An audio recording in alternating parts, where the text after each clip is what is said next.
Comment est venue la passion de l'écriture chez moi? Je ne crois pas que ce soit une passion. C'était plutôt une bouée de sauvetage. Quand je suis né dans cet environnement misérable, des bords du Rhône à Lyon, en France, dans un bidonville où je voyais bien que mes parents étaient handicapés, puisqu'ils ne parlaient pas français, ils ne savaient pas lire et écrire, et que moi j'allais à l'école des Français. Ces Français qui étaient, depuis 1830, les colonisateurs qui avaient fait du mal aux Djudud, à nos ancêtres, qui avaient colonisé. J'étais dans une situation un peu étrange où ces parents pauvres et analphabètes me disaient que c'était par l'école, la lecture, l'écriture, que je pourrais un jour sortir de la boue, de la misère dans laquelle nous étions dans ce bidonville où il n'y avait pas d'eau, pas d'électricité, pas de chauffage, une pièce pour 8 enfants et 2 parents.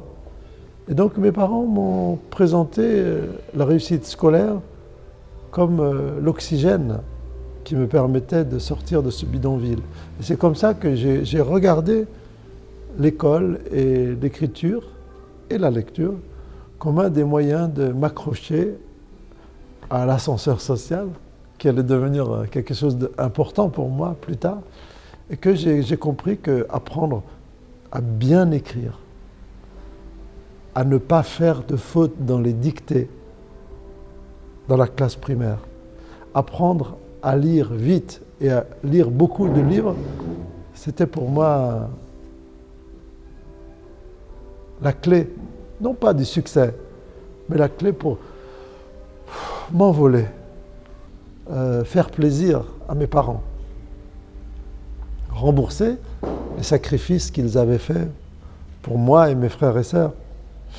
Parce que je voyais bien qu'ils étaient sur la terre pour sacrifier leur existence à l'élévation sociale de leurs enfants.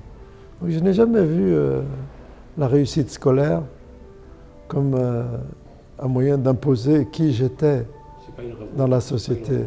C'était pas une revanche, c'était la revanche pour mes parents. C'est différent. C'est-à-dire pour tous ceux pauvres, misérables, qui ne trouvent pas dans leur vie la lumière, que j'étais très content de rentrer chez moi le soir et de dire à mon père, j'ai fait 0 faute à la dictée des Français.